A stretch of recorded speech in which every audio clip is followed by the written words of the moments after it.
Armatur alarkən nəyə diqqət etməliyik? Evinizin bünövrəsində qoyarkən və ya mərtəbə ucaldarkən ən böyük səhvi armatur seçimində edirsiniz. Unutmayın, beton sadəcə kütlədir, ona güc verən içindəki poladdır. Bəs peşəkar armaturu necə seçilməlidir? İlk növbədə armatur markasına baxın. Müasir tikintidə ən etibarlı seçim A500C sinifidir. Niyə? Çünki bu sinif həm yüksək möhkəmliyə malikdir, həm də elastikdir.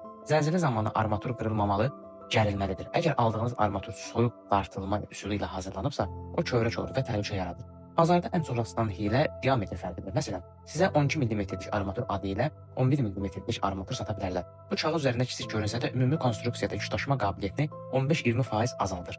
Peşəkarlar armaturu tonla alıb metrə hesablayırlar. Məsələn, 12-lik armaturun 1 metri tam olaraq 0,888 kq olmalıdır.